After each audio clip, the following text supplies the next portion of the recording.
Welcome to the Davidthedogtrainer podcast, episode 23. 23? Here we are. Not skipping a week. Had some stuff come up. It's been a long 2 weeks or so. But guess what? We're still podcasting. We are. We ain't going to stop. We're going to hit January, and we're going to have 52 goddamn podcasts uploaded. Bam. Smack it. Smack.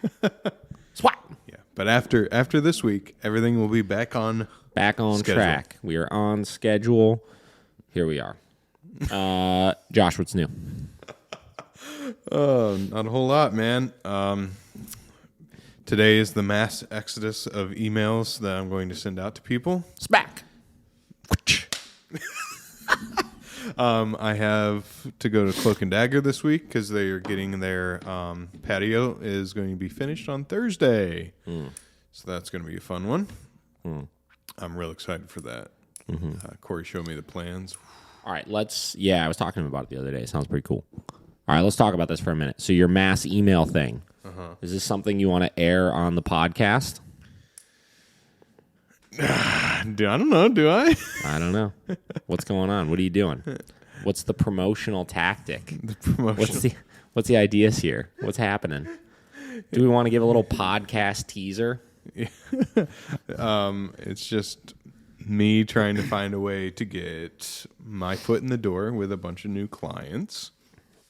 I'm reaching out to people to give kind of a small free mini session, to show them what I can do for them and what we can achieve together. I like it. Marketing tactics. Marketing Getting them new businesses, offering a little something for the new businesses. Yes, exactly. I like it. Okay, here's the question. How many places are you sending it out to? Do you know? Have you put together like an email list? Yeah, right now I got about 18. So hopefully I'm going to try to get 30 by the end of the day. 30. Yeah. How many of those do we think are going to take it? I don't know. know. Like we should take a guess. All right. So if you're sending them all out today. Yes. All right. By the end of today. By next Thursday, I'm going to guess if you send it to 30 or more people. Okay. 9 to 11. 9 to 11? 9 to 11. I'm putting that number on 9 to 11. He's writing it down. I think 9 to 11 people. It's one of those things where it's crazy that like you look at something like that and that number is going to be anything less than 30. But what it's all about is what we were talking about the other day is how do you word it and send it in a way where people are actually going to read it? Because I know from my standpoint, like as a business owner, I get a lot of emails that pop up of like spam, right? Yeah. Not people offering free stuff, right? Like you sending something out is not spam, obviously, right? Yeah. But it can get mixed up in that wave of stuff. Yeah. Right? And I try to look at like there are so many emails that come through that I don't even read any of it. You know what I mean? Yeah, yeah. So how do you present it in a way that it will be read? Yeah. I don't know. That's the tough thing. That is the tough thing. Which I think you said. How can I help you? Yeah. Short and sweet. Short and sweet to the point. Talk about them. Don't talk about yourself. Yeah.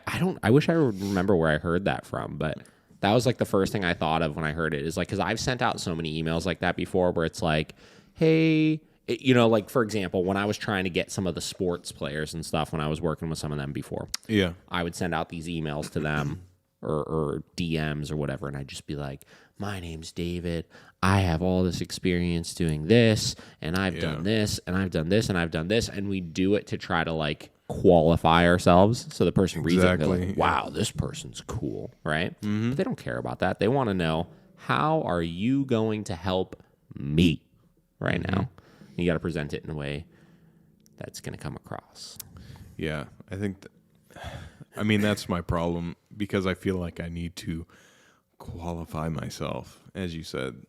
I don't know why, but when I was writing qualify yourself with your work though, like I like your idea of like here attached are some sample photos of the work that I've done for you to review, right? Because you do need to qualify yourself to some extent. You do need to say, like, I'm not just a Joe Schmo coming in. That's a fucking weirdo with my cell phone. Yeah. You know, and gonna just be like, hey, can I like eat some of that after?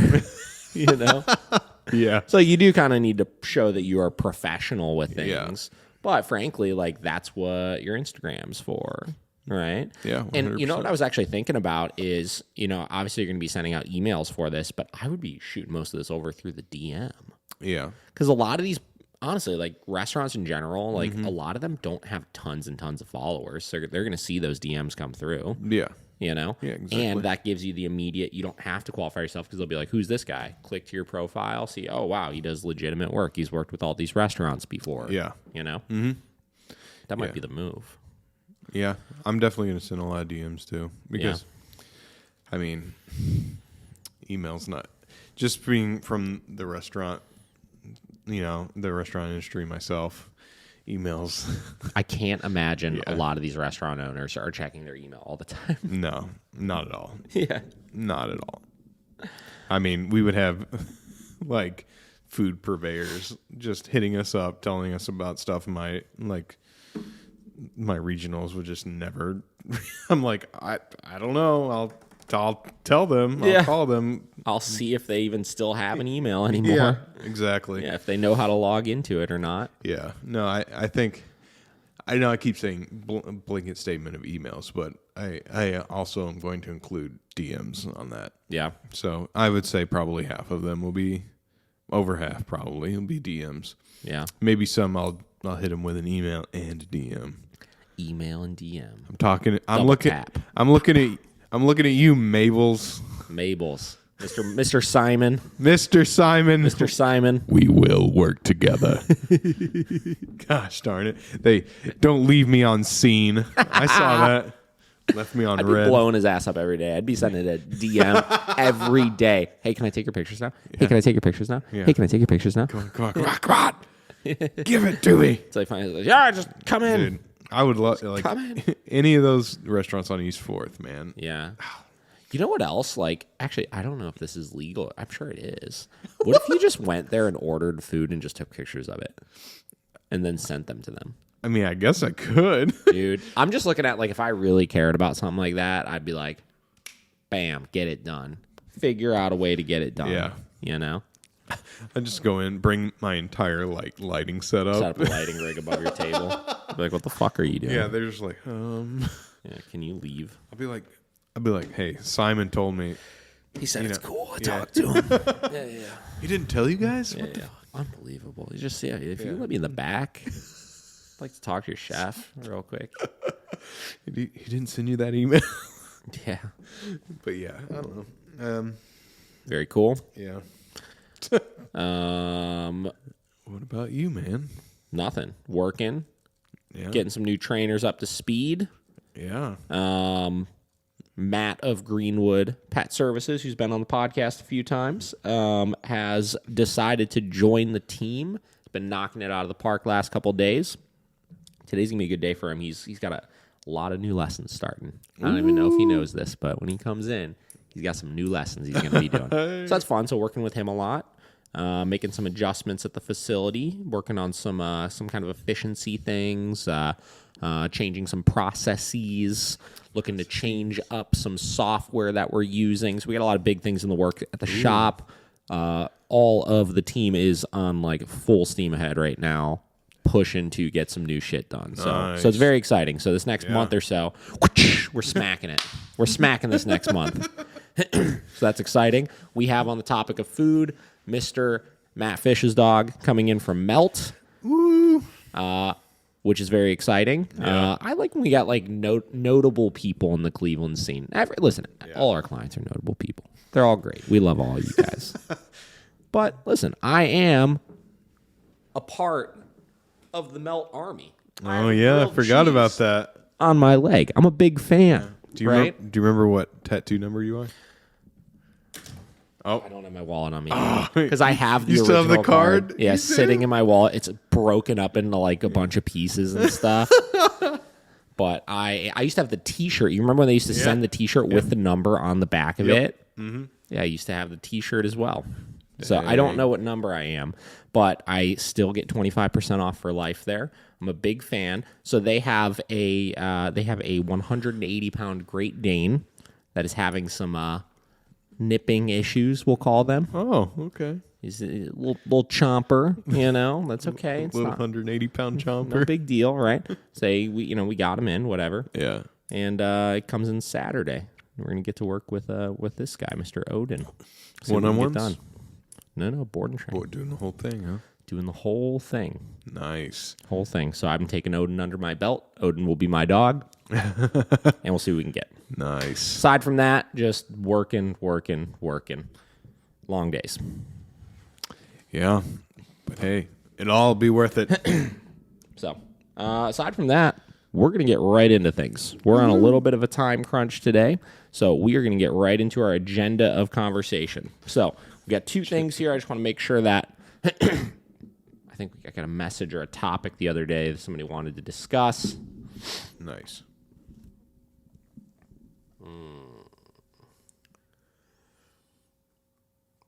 This goes perfect. This goes perfectly with things. Okay. Perfect. So, Margot, who was on the podcast, Yeah. Franklin's owner, right? Margot sent me a video. This video has been going around for a while here. This is the video of this Rottweiler getting a bath, growling, being an idiot. Step 2 a towel time.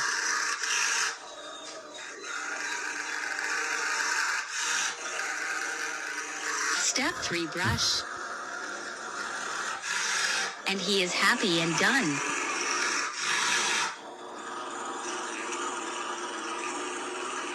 Oh, they're so gorgeous. Okay. Wow. Now, I don't know if this is the same dog or not from the video that I posted a long time ago. You remember that video, the Rottweiler growling, like turning to go bite the girl's face? Yeah. Right? I'm not sure if this is the same dog or not. A part of me is assuming it is because it looks very similar, and I can't imagine why multiple people would be posting things like this in like a funny light. Yeah. Right? Yeah. So, anyways, this video started getting popular, I don't know, a couple weeks ago, 3 weeks ago, 4 weeks ago when I think it was posted. And it even kind of came up as a more prevalent topic because Cesar Millan, Mr. Dog Whisperer, made a post watching the video, almost laughing about it, kind of talking about how it's common Rottweiler behavior and that's just the dog that he is and this and that, right? So people wanted kind of my take on this, right? This is going to be a hot take, isn't it? Yeah, it might be. I don't think this is going to be as big of a deal as everybody thinks it's going to be. So here's the thing, right? So first is the question of, is this common Rottweiler behavior or is this something to be very concerned about kind of thing, right? Mm-hmm. So we know, we've talked about this before, Rottweilers in general are notoriously headstrong, dominant, pushy dogs, right? We'll see a lot of handler aggression issues with them. We'll see a lot of pushback out of them, right? Stuff like that. Mm-hmm. With that being said, I don't necessarily know that it's common that they're going to be displaying quote-unquote aggression to the extent of this dog, right? I think that yes, it's common to see that pushback from them. It's common for them to have a little bit of attitude in places, but not like that, right? Yeah. When I look at things like this, what I look at is that dog is actively challenging them over all of these things. Now, is it common for a dog like that to challenge you initially? Yes, I would say that it is, right? But if you establish a relationship with this dog on structure, discipline, rules, things like that, when you're encountered with those types of situations, you should be in a position to be able to work through them from the standpoint of giving consequences for that type of behavior, for getting them to ultimately stop doing that around you, for getting them out of that challenging state of mind so that the grooming related things like bath time or nails or towel off or brush off or any of those types of things aren't as big of a deal, right? Yep. So he at some point learns that that doesn't work, right? Now, how would you go about doing that? It depends from dog to dog, right? I do think you need to accept the fact that some dogs are going to be more pushy or more resistant about those types of things, but I would not be okay with just saying that's the way that it's going to be, right? I don't know. It's a hard one. Like I look at that one, and I think even Matt actually sent that video to me a couple weeks ago. It was just like, man, this is a hard one because after Cesar Millan posted about it, it's like everybody's now either thinking like he's cuckoo for saying that, or they're kind of questioning everything they would have thought about those types of behaviors in general, right? Dogs are going to have quirks, right? Like I talk about Vinny a lot, and there are certain things that I could do with him where he's going to growl or he's going to give me pushback and stuff like that. And I know that he has thresholds with things, right? And those types of things, the difference is I need to take those things seriously. I understand that there's an inherent risk with doing those types of things. And listen, Vinny's not going to attack me or anything, right? But he may try to bite me if I pick him up and try to carry him around like a baby, or if I, when he goes to the vet and is being handled, or if he's in a situation where he's really, really uncomfortable, he's going to try to give some of that pushback as well, right? I think the thing that I don't like about it is the lack of taking it seriously. That they're in these situations and they're posting videos about it thinking it's funny, and even the way that guy's brushing that dog, like he's like his face is like 6 inches away from the dog's face while he's doing it and stuff. And it's like, okay, cool. I'm glad that for however many years you've had this dog, you've been able to do this. And when he growls and snarls at you and stuff like that, he hasn't done anything. But you have to keep in mind when you're watching something like that, that dog is actively challenging you while they're doing that. Right? It's not like they've given up and they're submitting and being submissive and all this kind of stuff. He's actively challenging you. And because he's actively challenging you, there's a potential that he's going to try to take it one step further. Right? And that's why I get concerned when I see stuff like that. It's not that I expect all of these dogs to be perfect, or that I expect all of these dogs to be, super bomb-proof and submissive and allow us to do anything to them. I think that, to Caesar's point when he talked about it, I think he said, that's their behavior. That's who the dog is, right? He is a dog that is a challenging, dominant dog, right? But the problem is you have to take that seriously, and you have to understand that because that's who he is, there are certain things you should alter about the way that you're doing those types of things, as opposed to just exposing it as a funny thing. So I don't know. It's a weird one. Have you seen that video at all? I had not seen that video yet, but I do remember the one that we were talking about beforehand. Like about a year ago, I'd say, that came out. Something like that. Yeah. I don't know. I mean, like, kind of like what you said. I mean, it just takes one time. Like maybe you get too close, or you finally just push the dog a little too far. Bite your face. Yeah, for sure. It's like what at that point, if that's who he is, and that's a dog that's going to challenge you in aggressive format, it's like, okay, cool. Well, like, at what point does he say enough is enough with that? Because I talk about aggression as kind of a spectrum or a sequence, right? A lot of people, let's go to the conversation of like correcting for aggression. A lot of people say, like, if you correct growling or you correct barking, then the dog will just go straight to biting, right? Or any of that, right? You stop the growl, you don't stop the bite kind of thing. When I look at stuff like that, even, I don't think that's necessarily the case, because I think everything goes in a particular sequence of, okay, cool. So dog starts by getting uncomfortable, right? Then that transitions to growling.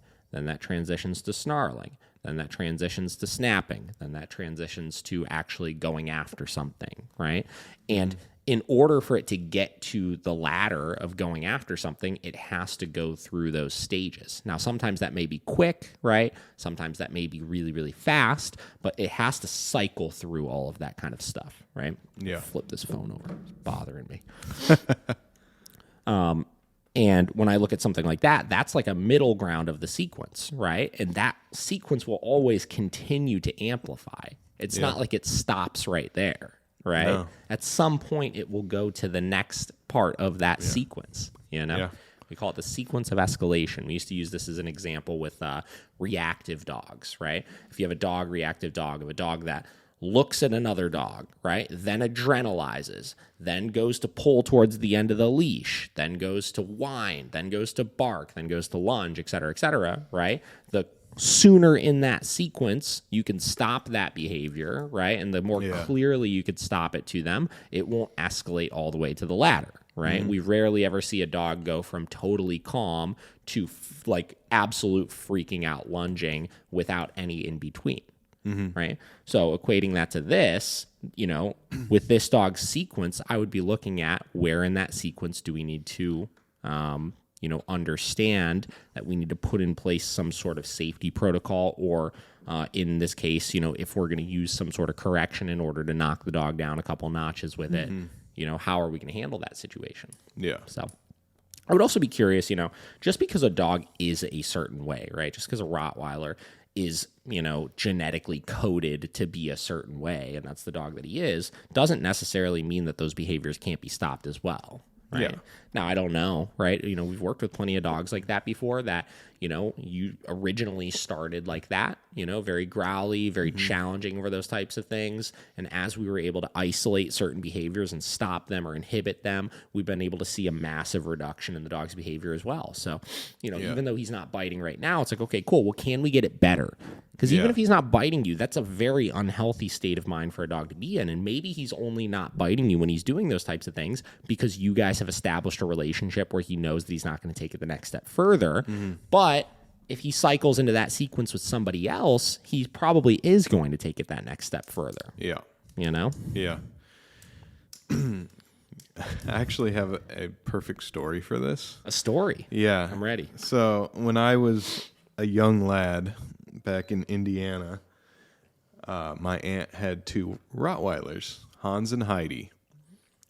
I was probably 6 at the time, and one of my favorite things to do was chase Heidi with this branch that had leaves on it still. And she hated it. Like, she was scared of it. Naturally. And she would growl at it and whatever. But I would do this it was like a week straight. And then one day, I got her, and then it was like we were like on the back porch, and it was like an enclosed kind of back porch. And I got her in the corner, and I was like, yeah. And then she just went flunk right on my head, right here. Oof. Just went boop like that, and like she didn't break skin because she was just trying to get away. But I had like this perfect imprint on my forehead of just this Rottweiler thing. But it was something that I was young and dumb. I had no idea. I was 6 years old. Sure. But it was like, for a week, though, I was doing the same thing. It was like, oh, well, everything's fine. And then finally one day, it's just... Yeah, like she's not going to do anything. Yeah. Yeah, and then just... Boop, yeah. right on my head. I was just... It's like one of those things that you remember that, oh, my God. Well, this goes back to, like... that is a perfect story for this. Yeah. This goes back to a lot of those... remember we did that reaction video of all of the clips of people essentially, like, antagonizing their dogs and their dogs, like, doing, like... quote unquote funny, aggressive things back to them and all this and that, right? Yeah. It's like, okay, cool. Like, we do these things and we make it comical, right? Like, we think it's funny to push our dogs' buttons or antagonize them, even if it's real life things, right? Like, obviously we need to groom our dogs, right? So I don't know if they're necessarily intentionally pushing the dog's buttons, but they know the dog doesn't like it, right? And as opposed to having a strategic problem-solving mindset of, like, what things can I do to make this go more effectively so the dog over time gets more comfortable with it, they're looking at it as, ha-ha, it's funny, I'm just going to keep doing it exactly this way, right? Where your example, it's different, right? You were just antagonizing the dog just for the sake of antagonizing the dog. But let's say, hypothetically speaking, that was... I don't know, a vacuum cleaner, right? Because we see a lot of dogs that are scared of the vacuum cleaner and will show these growly, aggressive behaviors towards it. Yeah. Right? I'm not just going to willy-nilly go vacuum and, like, do it around the dog and get them scared of it and this and that. Because at some point, same deal, the dog is going to do something that's going to be one step further, whether it's try to bite the vacuum or bite me or be uncontrollably scared or whatever. Yeah. I'm going to come up with a plan in order to desensitize the dog to that thing, right? I'm going to come up with a plan to show them, hey, this thing is not actually that scary, but it's also something that you need to tolerate, right? Yep. And that's the way we should be looking at situations like this, right? Again, Caesar's right from the standpoint of that's probably the dog to some extent, right? That's the type of temperament he has. He's going to be a pushy dog, right? Yeah. But that doesn't mean that you can't improve those things. And I think we have to look at those situations as opposed to how do we continue to improve that given the fact that that's the kind of dog that he is. Yeah, exactly. So it's never going to be a perfect picture, but you can make it much better 100%. for the dog's life and your life. 100%. So with that being said, today what I want to do. Ooh, it's got that big notebook today. Big notebook. Hang on. All right. So this segues very nicely into this. So, obviously at the facility, we try to continue to do quote unquote continued education for our staff, right? Yeah. And sometimes we do more of it, sometimes we do less of it. That could be just doing training sessions with the staff members. That could be doing one-on-one sessions with them. That could be exposing them to new concepts or ideas or this or that. One of the things that I've been trying to work on lately, though, is getting the staff to understand a lot of the behavioral issues and stuff that we see more and more, right? And particularly the bigger ones that we deal with, right? Anxiety, fear, aggression, things like that, to ensure that, particularly with our new staff and stuff that we have, if they could understand these behaviors more deeply, they're going to be able to put themselves in situations more safely. They're going to be able to put themselves in situations in a way where everybody is comfortable, everybody is confident. They're avoiding a lot of the types of things that would typically cause dog bites, whether to people or dogs, et cetera, right? Okay. So I essentially put together a handbook here that I call the Aggressive Dog Handling Protocols, right? And I want to kind of go through this because I think it's a really interesting conversation. This is kind of my initial rough draft of it. We'll see if I can even read my own handwriting or not because I write very fast sometimes, and sometimes those letters get really, really small. And I can't tell exactly what they are. Okay. So we're going to start breaking into this here. It's not super long, but the idea behind this is I wanted to break it into 3 big sections and detail kind of the essentials of what you should know when working with dogs that have aggression issues, right? Okay. Particularly human aggression issues is kind of what we're working with here, right? Because we obviously do boarding, we do daycare, we do all sorts of kennel services where our staff is going to need to be hands-on with these types of things. So I wanted to share this on the podcast because I think this is really important information for everybody to know so that they can make sure when they're interacting with dogs that have histories of bite issues, histories of going after people, or whatever it may be, that they could be safe about it no matter how they're doing it. Yep. Got it? Got it. All right. So what we're going to do is we're going to outline the sections this is broken up into, and then we will start chipping away at this, right? So what I tried to break this down into is 4 different sections, right? Okay. So section 1 is going to be understanding triggers of aggressive dogs. Section 2 is handling basics. And this kind of all segues into this video clip we just talked about as well here. Section 3, training and control, and the essentially purpose that the training and making sure that you have control over these dogs plays in their general state of mind. And then the 4th is safety protocols, right?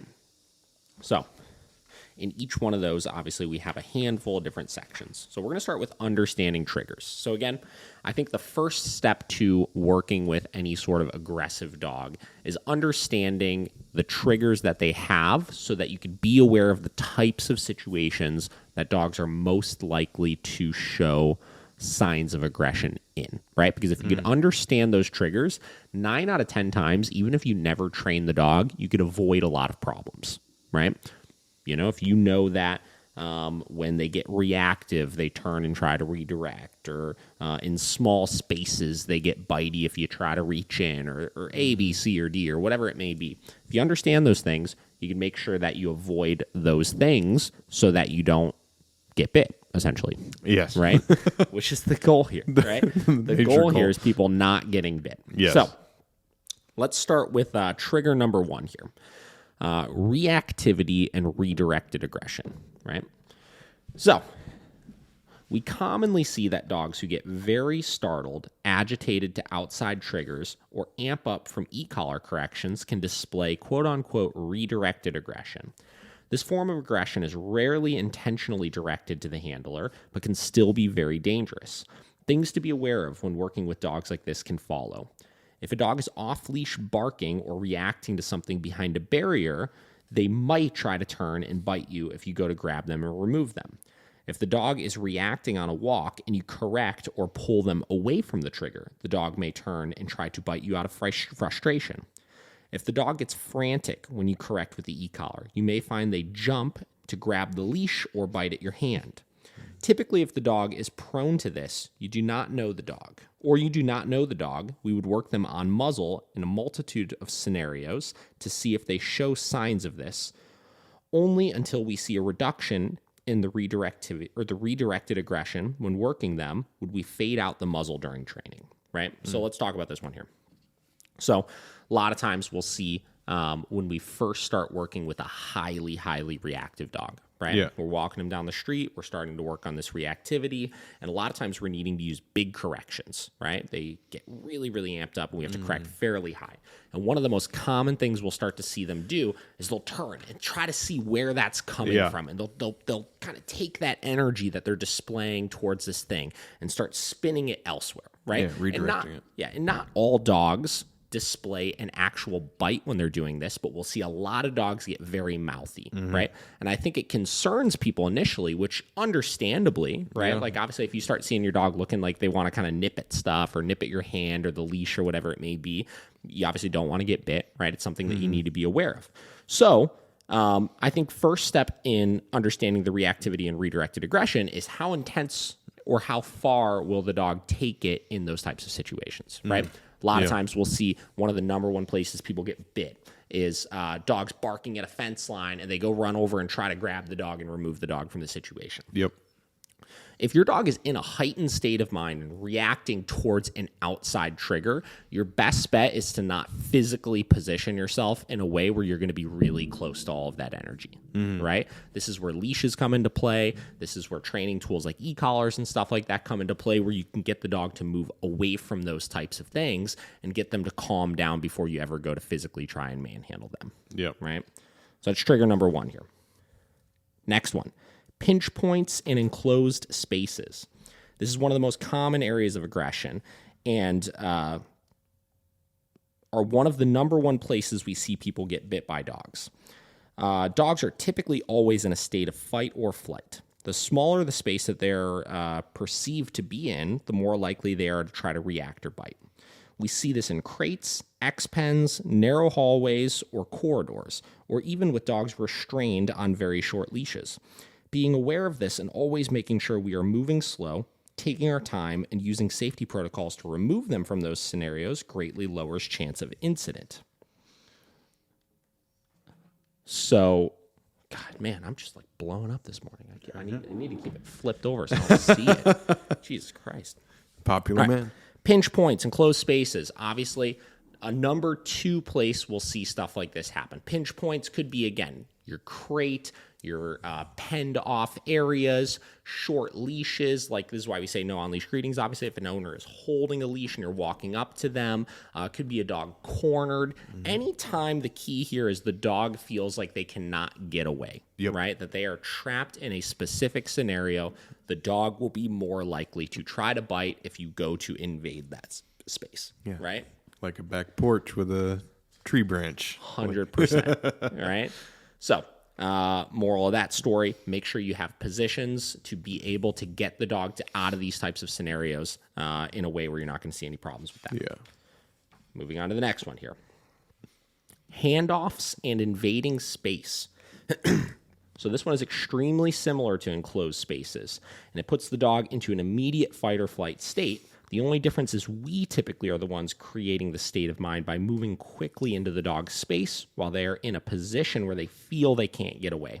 Common places we will see this when the dog is in a corner, lying in one spot, or when someone is holding the leash and we approach or walk closely by. Another place we will commonly see this is the handoff from owner to trainer. We usually recommend the owners muzzle the dog for the first handoff as a precaution. So again, basically the same exact thing. The only difference is we're creating that space. So in a confined space, obviously there's a physical barrier around them, right? We are not doing anything to do it. The dog is in a position where they legitimately have one exit route to that, and we are blocking it, essentially, right? In this one, this is the example of the tree branch. You're coming up to them quickly. They're on the leash, right? Handing off from owner to trainer, things like that. Right?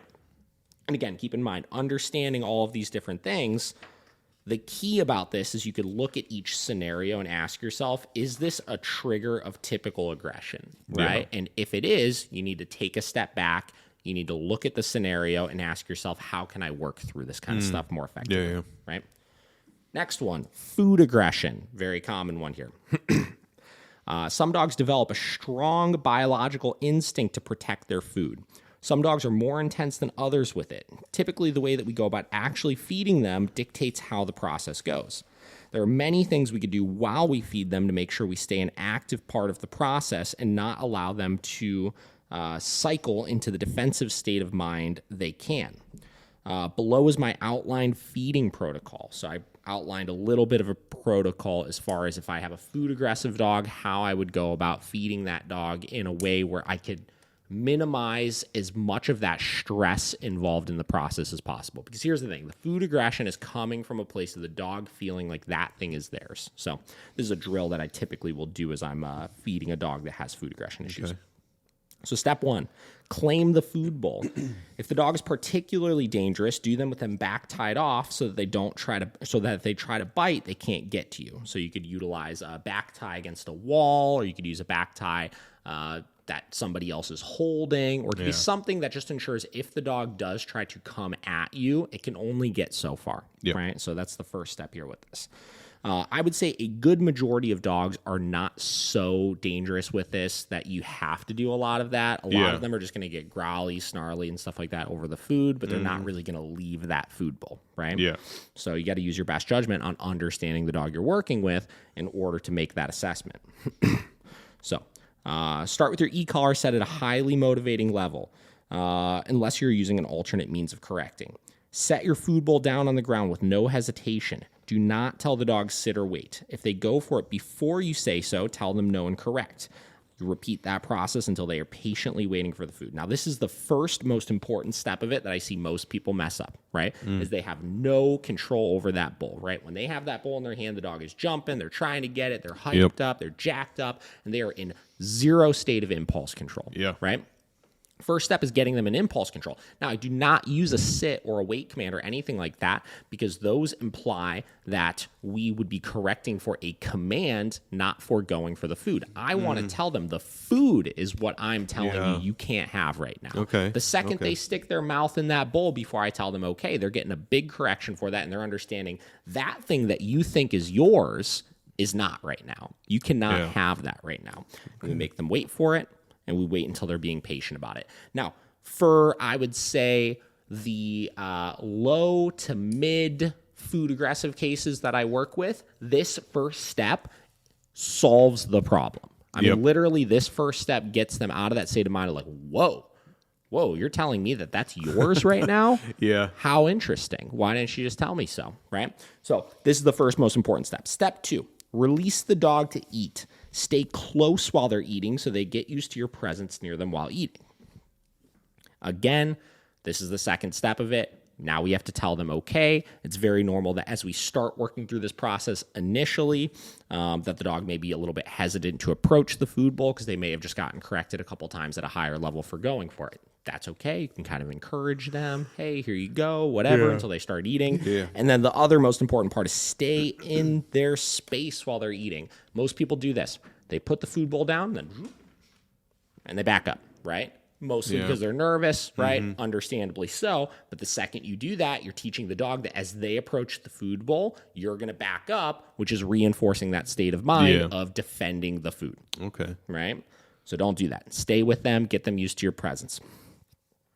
Step 3, wait until the dog is no longer messing with the food bowl and disengage from it. Pick it up and end process.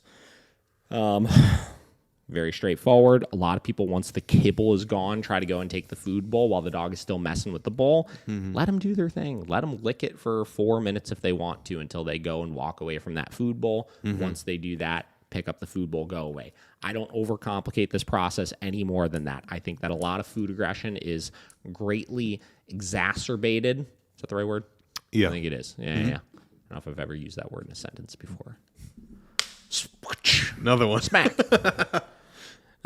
It's greatly made worse by us overthinking this process and messing with the dog too much while they're eating. We try to pet them. We try to talk to them. We try to get on their level. We try to give them treats while they're eating. We try to work an out command 17,000 times with them. Yeah. You do all these different things that just create more frustration with the process, right? Which is not the goal here. The goal is to create less frustration, make sure the dog understands that the food is yours, and also over time get them used to your presence while they're eating. Right? Yeah. Now, again, these are all general. The purpose of this is not to teach you how to work through this, obviously. The purpose of this is so you understand these triggers. And I think that the reason why I put down that step-by-step process is because I think it plays a part in understanding the trigger of the resource guarding, right? Yeah. Last note with that one. Do not feed food-aggressive dogs in enclosed areas. Here's the thing, right? Like, obviously, we know the dog is food aggressive, right? We also know that enclosed areas is another major trigger. So if we're combining triggers right now, things tend to go poorly. Yeah. Right? Yeah. Combining triggers means we have double the chance that something's going to happen and double the reasons why it may happen in the first place. So just don't do it. It's typically speaking going to be a bad idea. What were you going to say? Go ahead. Well, to that, I think, because a lot of people where they feed their dog is usually like in the cubby, like on the side of the kitchen, for sure.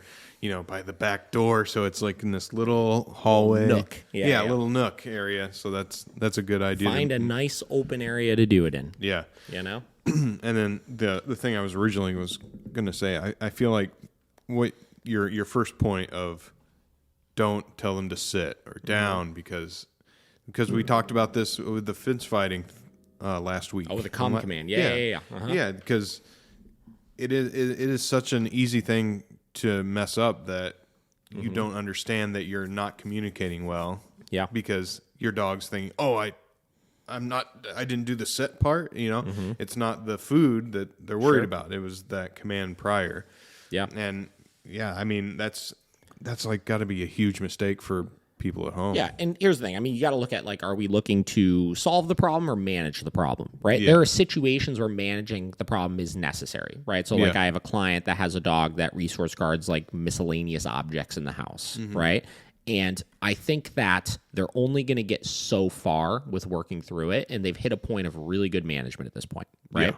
And the problem is, like, we've addressed the problem with toys, we've addressed it with food. It's not a problem with those types of things. But if the dog gets something it shouldn't have, it will start guarding those things, right? Yeah.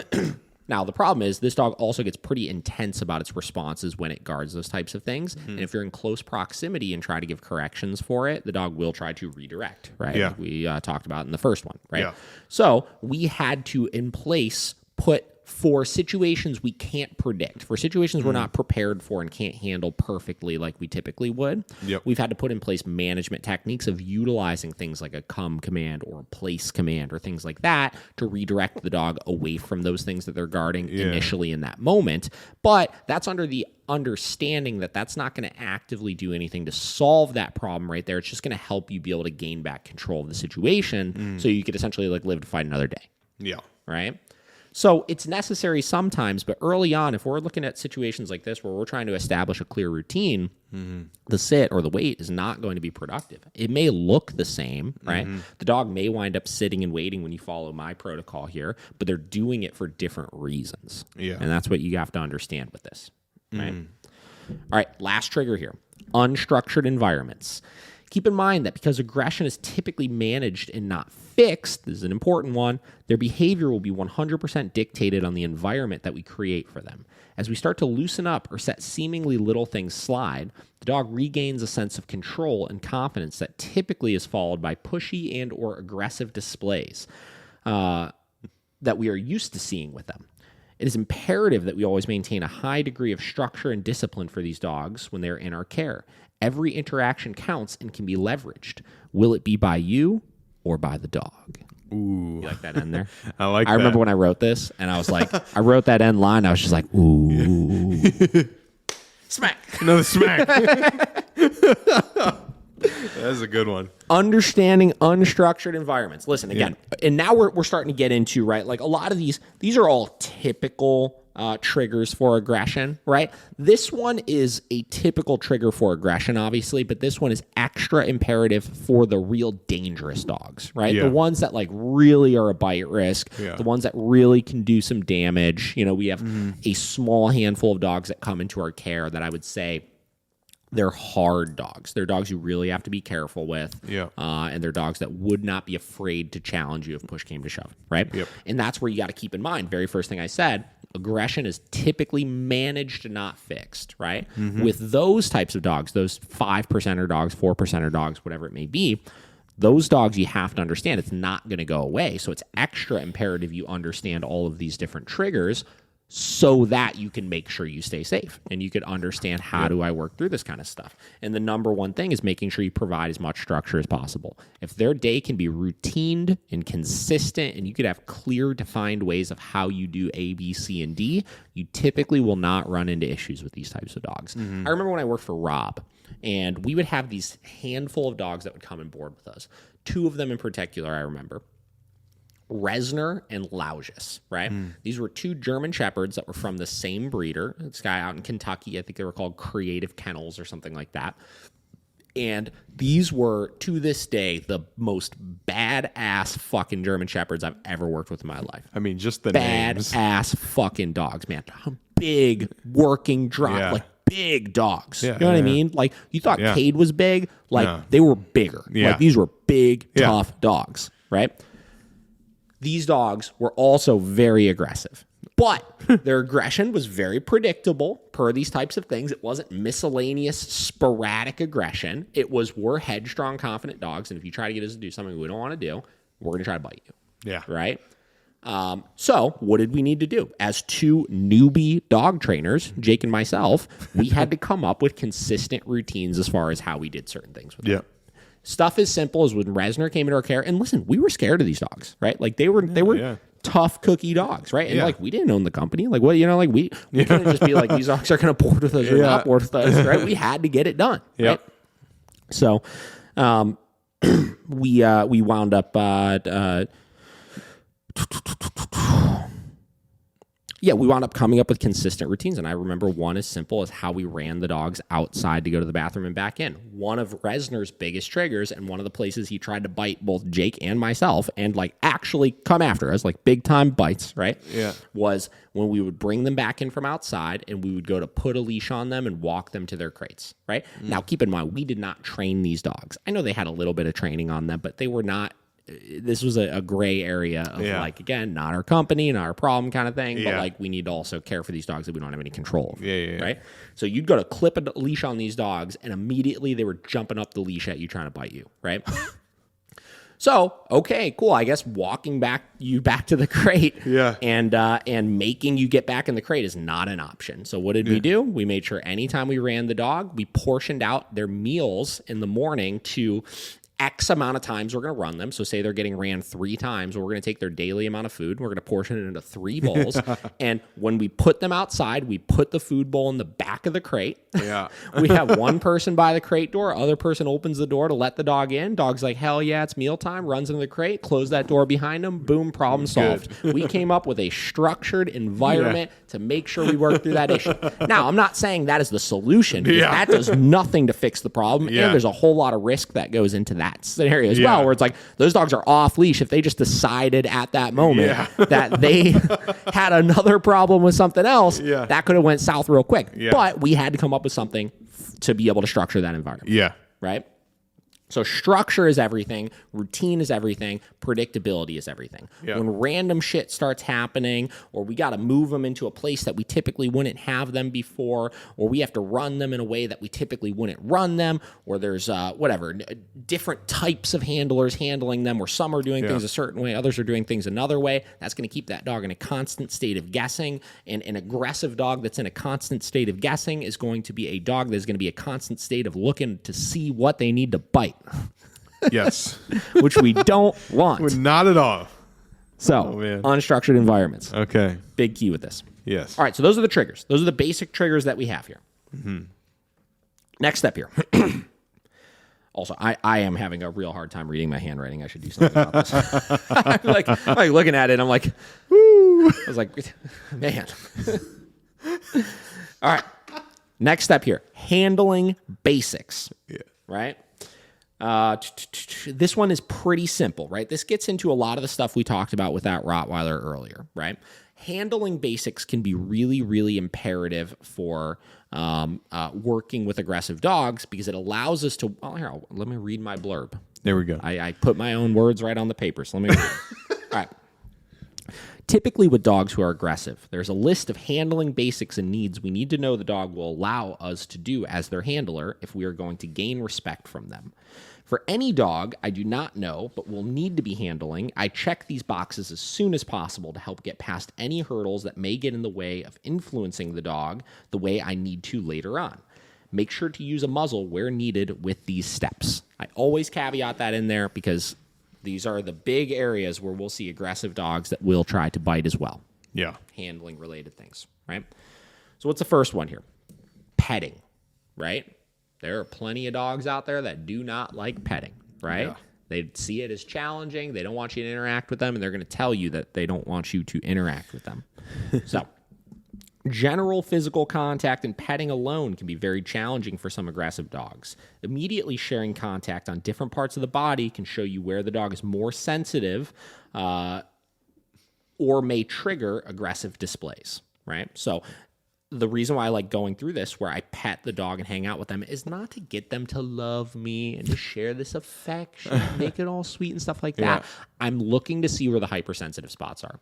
Betty, the dog I'm working with right now. I got an aggressive dog in right now, but a little bitey Betty, right? Bitey Betty. When I put a muzzle on her, I could pet her in different places, and I could feel where the hypersensitive spots are, where she really tenses up more so than others, or where she loosens up more than others. And I can understand, okay, cool, if I'm interacting with her and touching her in this area or this area, I need to be more aware that there's a potential that a bite would happen. So you can immediately get a general assessment of where the dog is at with that just through general physical contact.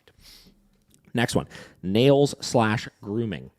Grooming-related things can be a huge hurdle to get past with most aggressive dogs. It is some of the most intrusive things you can get a dog to allow you to do, and is commonly correlated with issues during vet visits and other situations. Addressing this right away... Woo! I thought I was going to hold it in for the last sentence. I did not. Commonly correlated with issues during vet visits and other situations... addressing this right away can get you a lot of headway with most dogs. So one of the first things that I used to do, I used to call it, this was back in my day when I used to make the Instagram posts all the time. I used to call it bridging the gap. Bridging the gap. I remember. Bridging the gap, right? Yep. What is bridging the gap? Bridging the gap is when I would essentially get a new dog in, a new, say, aggressive dog, right? And immediately their first instinct is, I'm going to tell you when I don't like what you're doing. Right? So what do? I take things that the dog does not like having done to them, and I teach them how to tolerate those things, essentially bridging that gap of communication of, you are going to allow me to do these types of things to you, right? I think this is an important one. I think this is a commonly overlooked one, and I think this is one that everybody should do with any dog that they are going to be handling in general, but mostly if the dog has a history of any sort of aggression issues, right? Yep. And again, how do we do it? I could have broke down a step-by-step process. I got YouTube videos on how to do that. This is the key, right? You really need to start getting past these things. And this is another interesting conversation we've talked a lot about in the last couple weeks both at the facility, on the podcast, everywhere, about like this idea of counter conditioning a lot, and why wouldn't we spend more time doing it, and why wouldn't we want to create more of a positive association with these things, and this and that. And I always say the goal is obviously for the dogs to have a more positive association with these things, but most of the problem lies from not the dog not having a positive association with things. Most of the problem lies from the fact that we know some of these dogs, because they're biologically fearful or anxious or aggressive or pushy or whatever it may be, are going to be more likely to, or you're not gonna encounter a situation where we never have them stressed out or we never have them anxious. The problem is the things they do when they're anxious or the things they do when they're stressed out, right? Yeah. So I would rather work through the hurdle when they're in that state of mind, knowing that they're going to be in that state of mind at some point, than spending this time just avoiding that state of mind in the first place, right? So that's why I kind of focus on a lot of these kinds of things. Next one, putting collars on and off. Another common trigger is needing to put collars on and off. What did I write here? That looks like get. It's actually act. Oh, okay. Get and act look very similar. Ooh. This act of invading the dog's space near their head can be startling to them and put you in a vulnerable place with them. Start by making sure the dog is calmly in your space, not fighting to get away before going to collar up the dog. This greatly reduces the chances of conflict or issue. Assess the dog's sensitivity level and take your time. So obviously putting the collar on and off, all these things go together, right? Petting, grooming, putting a collar on and off, all that kind of stuff. It's physically manipulating the dog. That's what you're doing in any of these types of situations. Yeah. You're physically manipulating the dog, and that is a common thing where if the dog does not want to be physically manipulated, they can give you some pushback. Yeah. Right? Last one, muzzling needs. Some dogs need muzzles on in particular situations. Understanding where and how to put it on is key to success and safety. Typically speaking, the muzzle will be the first thing I put on if the dog has any of the above handling issues, so I can collar the dog, groom the dog, or interact with the dog in a natural and safe way. Ensure the straps are as snug as possible for safety and only take off once you have completed your training exercises where it's needed. So let's say a new staff member or whatever, new aggressive dog comes in that you don't know, new person working with this dog, right? Again, routine is everything. Structure and routine is everything. For Betty, right? Since Betty is a serious bite risk when it comes to grooming-related things and collaring-related things, I've had since day one a black and white routine as far as how I get her ready for her training sessions and how I get her ready to go back into her kennel at the end of the day, right? First step, and we'll get into safety protocols and things like that we get into here, but I have a drag line on her while she's in the crate so I could physically get her out as needed. So I can make sure that we don't have a chase game. We don't run into a situation where, going back to our triggers here, where she gets into a pinch point because she's in a crate, where she, when she gets out of the crate, puts herself into a situation where I need to invade space and where I don't have an unstructured environment, right? So I have a drag line in the crate. I get her out of the crate. First thing that I do is I put her muzzle on. Very first thing. Pop it on, snug up the straps. That makes sure that I'm being safe about all the rest of the things I do. Next thing that I do is I swap out her drag line for her training lead. Next thing I do, I put her e-collar on. Next thing I do, I take the muzzle off, then we start our training session. Boom. Because I've done that since day one, she has become a rock star with it. Putting the muzzle on is no problem. Putting the collars on is no problem. And here's the thing. I was talking to Matt about this the other day. With a dog like this, it's like, and again, if you guys, what is it? What's the video called? Muzzling an extremely aggressive foster dog. Yeah. I think we filmed. If anybody wants context of this, go on the Miracle Canine Training YouTube page and Google search muzzling an extremely aggressive foster dog, and you will see the dog that I'm talking about, and you will understand why this is a very serious situation. Yeah. So, because a dog like this is so genetically wired to be this way, you're not going to fix it, right? You're going to only learn to manage it better. I have no expectation that I'm ever going to do it any different than that. Yeah.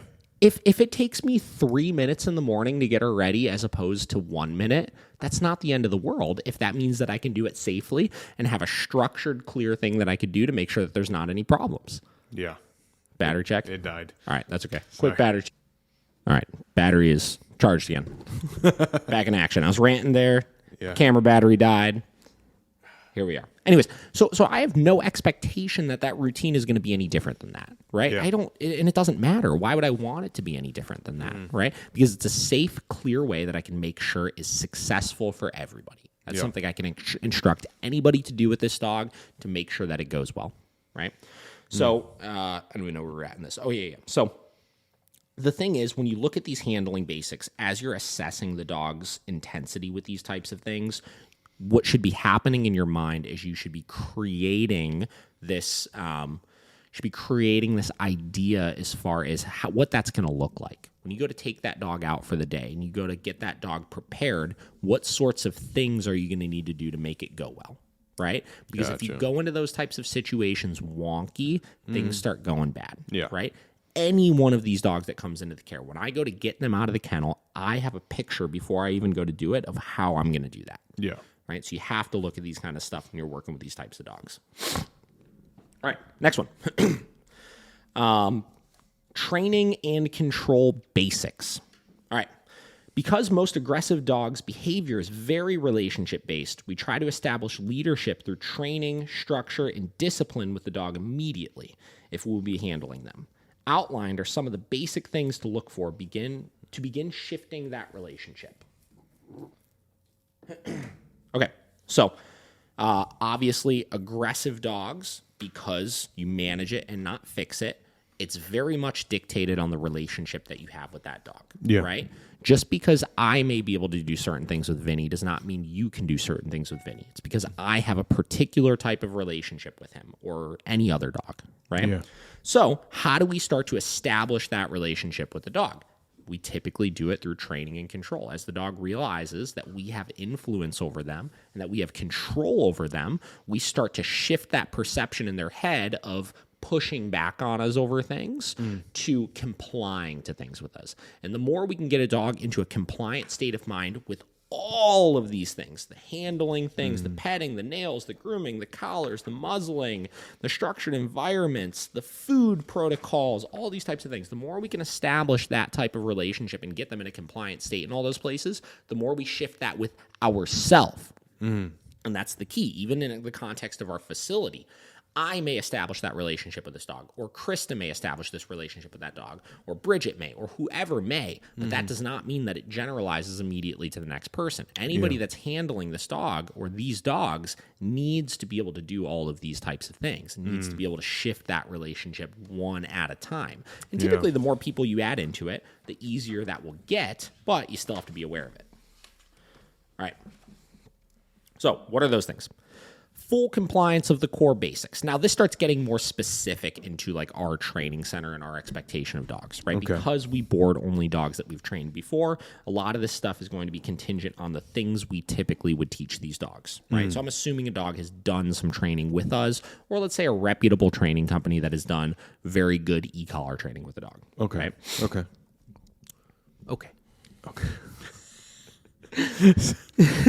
You sounded so. Oh yeah, sure. Uh-huh.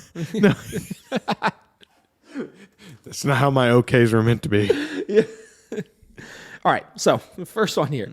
Though we don't have to have the flashiest obedience out there, we have to make sure the dog will be compliant to their basic isolated commands. What does isolated commands means? That just means working on them one at a time. So not doing bed, then come, then sit, then down, then this, then that. It means, can we just do bed? Can we just do sit? Can we just do leash walking, et cetera, right? Okay. Spend a session or two working through all the basics. Sit or down, leash walking, doorways, bed stay. Those are kind of the big ones. You can get into common command and stuff like that, but when you look at the context of managing a dog in a training kennel or managing a dog that you're just going to be watching or something, you're not going to be doing a bunch of off-leash stuff with them. You're going to have them under direct control on the leash, so that one's going to be a little less important. Use these commands as you're running the dog or transitioning between places to keep them focused and compliant. It is assumed all these dogs will be on a single tap correction for all of this. So that means that we are just using a correction for the behavior. We're not teaching anymore. So that means if I'm working with a new dog, say, Josh, you had a dog and you had it trained at Evolution K9 or Boss K9 or whatever, right? One of these places where we know they trained the dog, we know they trained the dog with an econ. You're like, hey, I need you to watch my dog for a little bit. I am going to immediately assume the dog knows those core basics right there. Yeah. I'm going to immediately assume that I could utilize that e-collar at a corrective level for not doing that. So if you hand me that dog and I go to say sit and the dog doesn't sit, I'm going to tell the dog no. I'm going to give the dog a higher level correction on the e-collar, and then I'm going to tell them sit again. And I'm going to make them follow through that way. So that's what I mean by that there. Yeah. And again, even if your dog hasn't really done this before, you typically, if the dog knows the commands well enough, can do this to enforce that. Next part, consequences for noncompliance. When most people say it, this is a good one. I remember when I wrote this the other day as well. I thought this was a good one. Okay. When most people say a dog needs quote-unquote training, what they really mean is the dog needs discipline. Discipline typically will come from repeatedly putting the dog in situations where we ask them to do something that they know how to do but don't necessarily want to do, and we hold them accountable to do that thing. Quote, in quotes, smack. Smack. That is the David the Dog Trainer quote of what does a dog actually need and what do people think that your dog needs training means. Anyways, in order to motivate the dog to listen through noncompliance, we must make sure that our consequences are motivating enough. Though there isn't a black and white answer to what exact level that may be or type of correction that may be, you have to learn to use your best judgment and intuition to ask the question, did they really care about that? Assuming the dog has been through training, I read that wrong. Assuming the dog has been thoroughly trained and you are asking clear, predictable things, it's safe to err on the side of higher rather than lower. This is a big one right here. If we clip that part, we're clipping that part right there. That part's the clip. This is really important because, again, the key here is, does the dog understand that there are consequences in life, and are we being naive to what is actually a motivating consequence to our dog per the situation that they're in, right? If we make sure that we are holding them accountable for noncompliance of anything, it doesn't even need to be obedience. It doesn't need to be sit down, stay, this, that, boom, boom, boom, right? Yeah. It could just be, I always tell everybody, and I don't recommend doing this because training is a very important thing, but if you get a new dog, right, and you pick a way to correct the dog that they really care about, right, and you live your first month with this dog only telling the dog what you don't want them to do, you will have a well-balanced dog by the end of that, right? Yeah. It may be a dog that you still don't have like control over from the context of being able to like move them around and manipulate them and stuff like that, but you will have a dog that understands rules and boundaries. You will have a dog that looks to you as a leader because you're giving direction, and you will have a dog that's respectful of those consequences of things. True. That's where I used to talk a lot about. I used to be a big fan of Brandon Fouché out in California. I don't think this guy's doing anything now. He dropped off the face of the earth. Oh. He's a strange guy. We'll do a whole podcast talking about Brandon Fouché one day. Okay. I went through a period of time where I was real into this guy, and I learned a lot from this guy, but I don't know. Whatever. We'll talk about him one day. Brandon Fouché's whole thing is socializing the dog, teaching the dog to interact better with its triggers, and also communicating with the dog when you don't want them to do something, but not using obedience training. He was very anti-obedience training, right? And we'll get into the reasons why and all that kind of stuff. But his methods worked. The idea was, if you communicate with a dog when you don't want what they're doing, you're communicating in a natural way that nature intended, essentially. Because out in the wild, animals are not giving out cookies and treats and telling them to do this and telling them to do that. They're simply communicating boundaries. And they learn to exist within those boundaries of life. Okay. Right? Yeah. So if you learn to do that with your dog, you can have a balanced dog as well, and you can be more biologically appropriate, essentially. Right? Okay. Now, the problem with that is because the world is so sporadic and there are places we need to have our dog in where we need them slightly more under control than just not doing really bad things. Yeah. We still have to have the training as well. Yeah. Right? So, whatever. All right, what do we got here? Last part of that, the use of muzzles while training commands. So again, going back into the 1%er dogs, the 4%er dogs, whatever it may be, the more dangerous ones. For some dogs, the use of corrections with a new handler can cause redirected aggression towards the handler. We understanding triggers, initial part, we talked about that. This stems from the dog believing they could push back on the person when they are trying to get them to do something, typically learning that biting or using their mouth will work. In order to work through this safely, we will utilize a muzzle when we have the dog out or working with us until we deem them safe with each handler that will be interacting with them. Assuming the dog does not have a muzzle on while in the crate, this will be the first tool you put on them when you take them out for the day, even before the e-collar is put on. It will also be the last thing you take off of the dog as well. We talked about that, creating your structure, all that kind of stuff. Yeah. The key here behind all of this is any of these things, you understand the triggers, and as you're working the dog through them, if the dog is a serious bite risk, you use a muzzle while you do so. And then understanding your structure as far as how you implement that tool into things. Yep. Last step here. Safety protocols. So these are a couple basic safety protocols we'll use. 1, drag line in crate. We talked about this with Betty. For some dogs, one of the biggest triggers that they have is aggression in the crate while trying to get them out. To remove conflict here, we use a drag line anytime the dog is in the crate to make sure we can get them right out without a big fight or needing to reach in and grab the dog. We will only ever use metal chain collars for this to ensure dogs do not chew on them and ingest them. If the dog is very handler sensitive, we will leave this drag line on whether the dog is in or out of the crate to make sure we don't run into a situation where we need to corner the dog and grab them and create another problem. Yep. Right? Drag lines are really important. If you're working with a new dog, you don't know very much.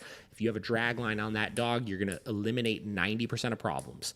Now, let's look at puppies. We talk about this with puppies a lot too. That's why we use drag lines with them too. It positions you in a place where you could create less conflict and maneuver the dog as you need to and set boundaries where you need to. Yeah. Drag lines are very, very important. Next one, muzzles, because we talk about this 17,000 times. Muzzles are our number one tool we use for safety. You can use it in socials around other dogs, while in training sessions, while the dog is in the kennel, or anywhere else the dog may have issues. We exclusively use Baskerville muzzles for this because they're the most secure and the dog can eat, drink, and pant with them. Last one, and most important one when you're working with aggressive dogs. Multiple people present. The buddy system is the most effective tool we have at our disposal. Always ensure that there's a second person present if you will be handling a dog that is deemed dangerous. Need that buddy. Buddy system. You use it when you pee. You use it when you fucking work with aggressive dogs. Oh, no. So again, first rough draft. That's literally, Yeah. that's just, I wrote it out in the notebook. I got to type it up, print it out today and stuff. I'm going to present it to all the staff. Nice. Just continuing to further educate. I want people to better understand these things because these are all things that I do subconsciously, right? When I get a dog in like this, I subconsciously work through all these things. I understand those triggers and stuff, and that's why, knock on wood, I have not been bit very often, right? It's because I be aware of those types of things.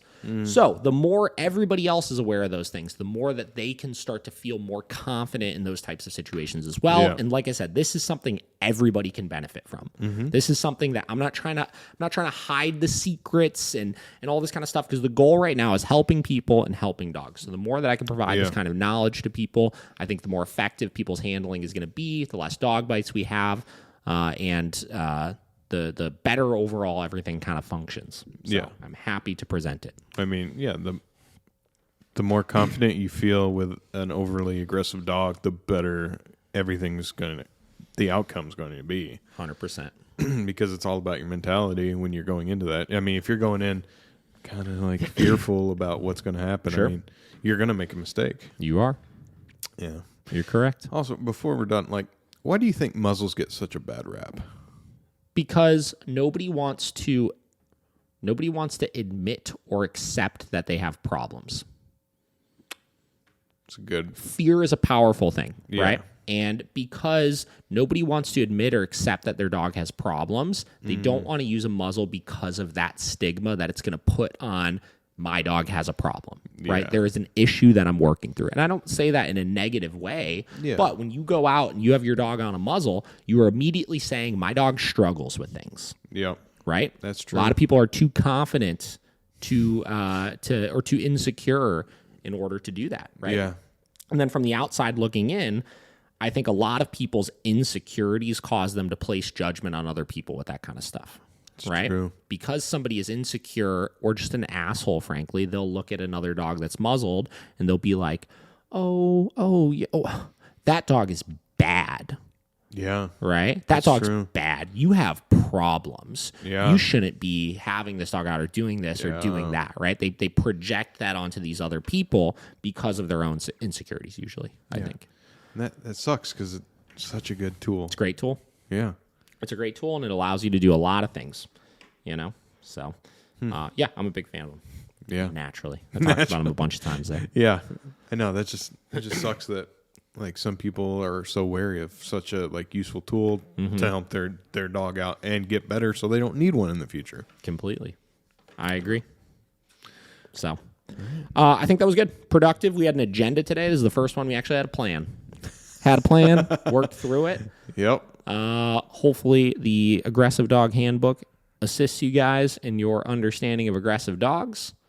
Yeah. When's it going to print, huh? Probably tonight. We got a meeting tomorrow. No, what day is today? It's Tuesday. We had a meeting Thursday that I'm going to be presenting it. So sometime tomorrow, probably. When are you going to actually print it? I mean... Oh, yeah.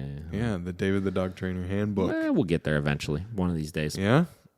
I like the little tidbits. You know what's interesting is I used to do a lot of writing. Writing always was... Like I like talking and I like the camera stuff and everything. Yeah. But I feel like when I sit down and write stuff, I can really gather my thoughts pretty well. Like that used to be like my medium of choice was writing things out originally. So this was cool. I just recently made that. This is the first time I really sat down and wrote something like that in a while. Yeah. So. Yeah. I'm just saying. There's a lot of people that would buy the book. I know. Maybe we'll get a little ebook going or something. All right. There we go. Josh, wrap it up. All right. Hope you guys had a fun time today. You can find me at Josh Dobay Productions on Instagram or Josh Dobay. How did I mess up my own? JoshDobayProductions.com. That's the one. If you want that free photo shoot for your business, hit me up. For your restaurant specifically. For your restaurant. This is for food. Or products. I do product photography as well. Initial free mini shoot. How long is this going for? You put a time on it yet? I'm going to put this month. This month. I like that. I think 9 to 11 by next Thursday. Okay. Is my guess. We'll see. Very good. Miracle Canine Training online store coming next week. Very exciting. We have all the island shirts and everything. We're finishing up all of our product photography, I believe today, actually. And then the store should be live next week. So for any of our out-of-town fans that want to pick up some stuff. Did you bring my shirt? No, I didn't. I'll bring it to you, though. I'm just trying to feel we gotta come up with a David the Dog Trainer podcast shirt. Yeah. We'll come up with something like that. Yeah. But yeah, coming soon to a city near you. City near you. In the meantime, find me at David the Dog Trainer on Instagram or at Miracle Canine Training on Instagram, Facebook, or YouTube, or miraclecanintraining.com if you're looking for some services. But if not, this was episode 23. Goodbye. Bye.